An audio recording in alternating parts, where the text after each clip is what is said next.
Kementerian Perdagangan langsung melakukan serah terima jabatan pasca reshuffle kabinet dan Zulkifli Hasan dilantik sebagai Menteri Perdagangan yang baru. Kementerian Perdagangan periode 2019-2024 menjadi salah satu kementerian yang mendapat sorotan tajam. Bagaimana tidak, pejabat tingginya diduga terlibat beberapa kasus korupsi. Mulai dari kasus suap ekspor minyak sawit mentah yang mengakibatkan kelangkaan dan kenaikan harga minyak goreng di Indonesia, kasus korupsi impor baja, hingga kasus korupsi gerobak senilai 76 miliar. Berbagai kasus korupsi, problematika dan kebijakan yang kurang efektif di tubuh kementerian ini sepertinya menjadi pertimbangan Presiden Jokowi untuk kembali mereshuffle Menteri Perdagangan di periode kedua. Perlu diketahui bahwa posisi Menteri Perdagangan menjadi posisi yang paling sering diganti oleh Jokowi sejak periode pertama. Awal pemerintahan Jokowi, Rahmat Gobel ditunjuk sebagai Menteri Perdagangan. Lalu Gobel terkena reshuffle dan digantikan oleh Thomas Trikasih Lembong. Tidak sampai setahun menjabat, posisi Thomas digantikan oleh politisi senior Partai Nasdem, Enggar Tias Tolukita. Enggar menjabat sampai periode pertama Jokowi selesai pada 20 Oktober 2019. Di awal periode kedua, Jokowi menunjuk Agus Suparmanto menjadi Menteri Perdagangan. Namun, Agus pun terkena reshuffle dan digantikan oleh Muhammad Lutfi. Kini, posisi Menteri Perdagangan kembali direshuffle. Lutfi digantikan oleh Ketua Umum Partai PAN, Zulkifli Hasan, pada 15 Juni 2022. Menjadi Menteri Perdagangan merupakan pekerjaan yang cukup rumit. Terlebih, dilantiknya Zulkifli Hasan berbarengan dengan masalah krisis dan kenaikan harga komoditi pangan. Namun, terlepas dari pelantikannya sebagai Menteri Perdagangan, Zulkifli Hasan sebenarnya lebih dulu dikenal sebagai Menteri Kehutanan di era pemerintahan SBY. Ia dikenal karena kontroversinya yang memberikan pembukaan kawasan hutan seluas 1,64 juta hektar. Akibatnya, oleh beberapa lembaga dan aktivis lingkungan, ia dijuluki sebagai Raja Pengobrol Izin Hutan.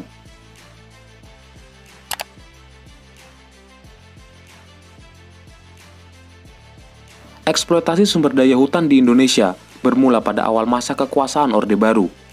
Penerbitan pelepasan kawasan hutan terbesar terjadi di era Soeharto dengan total luas 3,4 juta hektar. Dan yang kedua terjadi di era SBY seluas 2,3 juta hektar. Sedangkan untuk presiden yang lain seperti B.J. Habibie seluas 763.000 hektar, Abdurrahman Wahid seluas 164.000 hektar, Megawati seluas 3.700 hektar, dan Joko Widodo hingga 2020 seluas 619.000 hektar. Dalam kurun waktu 2004 hingga 2017, lahan hutan seluas 2,6 juta hektar di Indonesia telah berubah menjadi perkebunan. Menurut data dari Greenomix Indonesia, 90% izin pembukaan kawasan hutan diterbitkan kepada para pelaku bisnis perkebunan kelapa sawit. Dan yang lebih mencengangkan, 70% dari keseluruhan izin perkebunan diterbitkan oleh Menteri Kehutanan periode 2009-2014, yaitu Zulkifli Hasan. Zulkifli Hasan memberikan izin pembukaan lahan terbanyak jika dibandingkan dengan semua Menteri Kehutanan yang pernah ada di Indonesia. Selama menjabat sebagai Menteri Kehutanan, Zulkifli Hasan menandatangani izin pelepasan kawasan hutan untuk perkebunan seluas 1,64 juta hektar atau setara 25 kali wilayah DKI Jakarta. Selain untuk perkebunan, Zulkifli juga tergolong rajin untuk izin pinjam tambang. Berdasarkan data yang dirilis oleh Kementerian Kehutanan, pada tahun 2010 hingga 2012, Zulkifli memberikan izin tambang pada lahan seluas 900 hektar. Sejak akhir Agustus hingga akhir September 2014, di bulan-bulan terakhir sebelum masa jabatannya berakhir, Zulkifli Hasan menerbitkan lebih dari 100 surat keputusan. Banyak dari SK ini merupakan konsesi baru bagi perusahaan kayu dan hutan tanaman industri, atau pelepasan kawasan hutan untuk perusahaan-perusahaan kelapa sawit.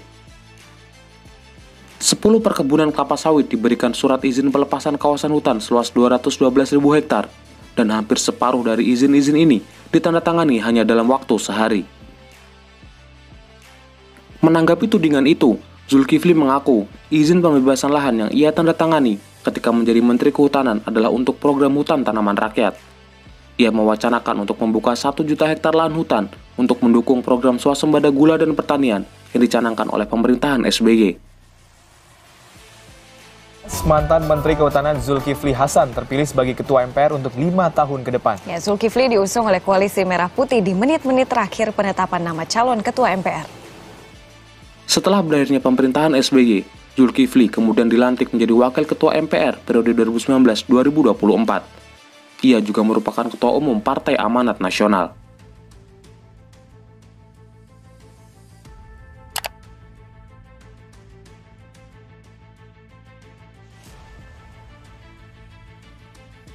Taman Nasional Tesonilo merupakan kawasan konservasi seluas 83.000 hektar yang berada di Provinsi Riau dan menjadi rumah bagi ratusan flora dan fauna endemik Indonesia seperti gajah Sumatera dan harimau Sumatera. Sayangnya, Tesonilo tidak hanya menyimpan kekayaan flora dan fauna, tapi juga menyimpan banyak masalah. Kawasan ini menghadapi ancaman kerusakan serius dari alih fungsi lahan menjadi perkebunan, kebakaran hutan, dan pembalakan liar.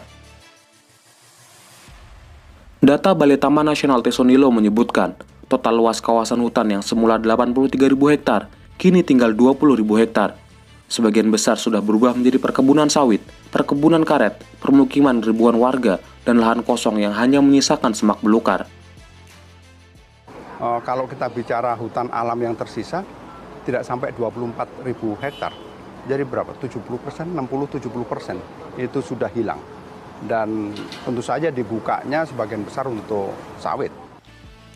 Laporan investigasi dari Eyes on the Forest mengungkapkan bagaimana perusahaan-perusahaan sawit besar seperti Wilmar, Royal Golden Eagle, Musimas, dan Golden Agri Resources terlibat dalam pembelian dan penjualan buah sawit dari perusahaan ilegal di Tesonilo. Pada 2014, personel gabungan kepolisian dan TNI membongkar 200 hektar lahan perkebunan ilegal di kawasan Taman Nasional Tesonilo. Perluasan lahan Taman Nasional yang awalnya 38.000 hektar menjadi 83.000 hektar pada 2009 justru memunculkan masalah baru. Karena di lahan perluasan itu sudah terdapat banyak penduduk, terutama dari suku Melayu Petalangan dan pendatang yang berjumlah hingga 4.000 hingga 5.000 orang. Mereka berada di kawasan Tesonilo jauh sebelum ia ditunjuk sebagai kawasan Taman Nasional. Harrison Ford, artis Hollywood yang dikenal lewat film Indiana Jones, secara khusus mengeluhkan kondisi Taman Nasional Tesonilo yang rusak oleh ekspansi kelapa sawit dan pencurian kayu dalam sebuah film dokumenter tentang lingkungan berjudul Years of Living Dangerously. Harrison Ford kecewa atas komitmen pemerintah terhadap hutan di Indonesia, khususnya di Taman Nasional Tesonilo. Kekecewaan Harrison dituangkan saat mewawancarai Zulkifli Hasan dan SBY pada tahun 2013. We were in Tesonilo Tesonilo. National Park. Okay. It's not funny. Yeah. It's not funny. Only 18% of it remains. Forests cut, trees laying on the ground, burnt where they fell. It's devastating. It's heartbreaking to see it. You saw it. What have you done? Saya baru lihat terkaget. Kami tiap hari untuk mencoba menyelesaikan persoalan. Kami baru mengalami apa yang disebut demokrasi. Sir, they didn't drop out of the sky on this property. They came there over a period of time, and there was plenty of time to stop the behavior, stop the activity. Tadi saya sudah jelaskan, ini bukan Amerika, memang berbeda. Kami baru mengalami apa yang disebut dengan reformasi. Sekarang orang baru bebas. Baru bebas, kadang-kadang kami memang surplus, apa yang disebut dengan surplus demokrasi. Oleh karena itu kami sekarang buat program untuk mencoba memindahkan mereka, mencari lahan pengganti. I understand. You're willing to lose the battle. Is that what you're telling me? Yeah. Okay, all right. I see all of this wealth, but it's at the top of the heap. Down at the bottom of the heap, sir, there's inequity, there's illegality, and there's corruption. Thank you for your time. Sama-sama, makasih. The unfortunate things we've seen is disregard of the law. For instance, in Tesonilo, only 18%, sir, of the park remains. You're aware of this and why it was that there was so much illegal activity. Isn't there an enforcement effort that can help at least set an example? Tentu saya tidak selalu tahu apa yang terjadi di setiap jengkal di Indonesia ini. Saya mendengarnya pun tidak happy kejadian seperti ini. Tentu bagi saya, pemerintah daerah, Kementerian Kehutanan, ya kami semua harus menertibkan itu. Saya sudah menerima bahwa itu tidak benar dan harus kami atasi. I understand, Mr. President. All due respect, I understand. Perluasan perkebunan kelapa sawit di sekitar Tesonilo menjadi fokus utama yang harus segera dituntaskan. Pada Januari 2022, Kepala Balai Taman Nasional Tesonilo, Hero Sukmantoro, menerbitkan surat edaran soal larangan menanam sawit di sekitar kawasan konservasi. Namun, akankah aturan itu akan efektif jika tanpa penegakan hukum?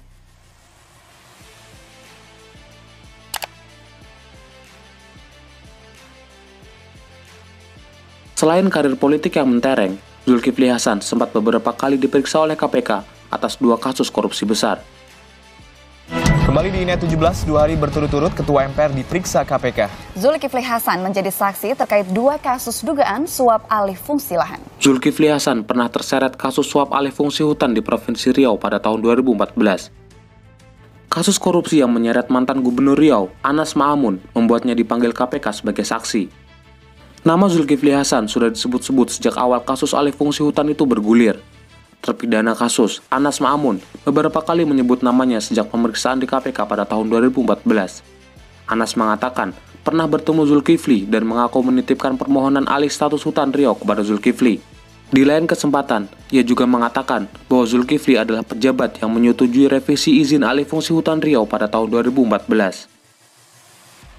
Zulkifli juga pernah diperiksa KPK sebagai saksi dalam kasus dugaan suap rekomendasi tukar-menukar kawasan hutan di Kabupaten Bogor yang menjerat Komisaris Utama PT Bukit Jonggol Asri, Kue Cahyadi Kumala alias Switeng.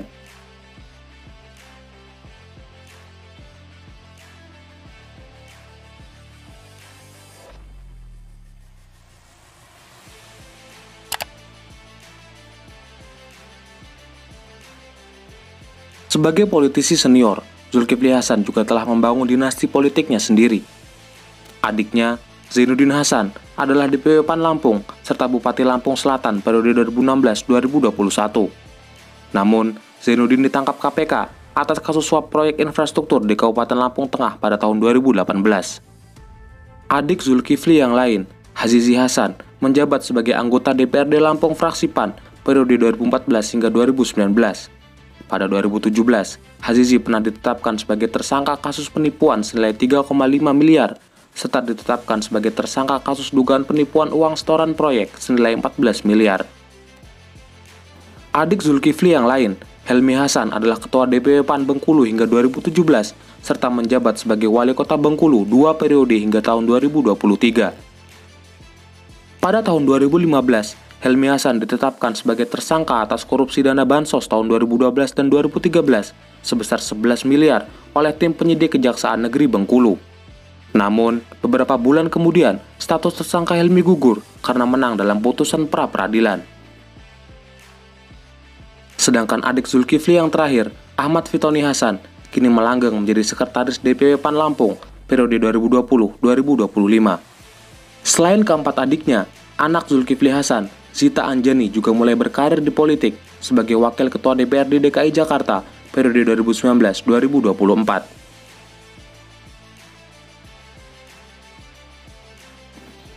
Pengangkatan Zulkifli Hasan sebagai menteri adalah hak prerogatif presiden yang tentu didasarkan pada pertimbangan-pertimbangan yang sudah dipikirkan. Kita semua berharap menteri yang baru mampu mengatasi masalah-masalah dengan tanggap dan efektif. Namun, dipilihnya Zulkifli Hasan yang rekam jejaknya mendapatkan banyak kritik sekaligus ketua partai PAN terkesan sangat politis. Alih-alih demi tujuan utamanya untuk memperbaiki dunia perdagangan, malah seperti sekedar bagi-bagi jatah kekuasaan dan kursi. Sampai jumpa, salam Universe.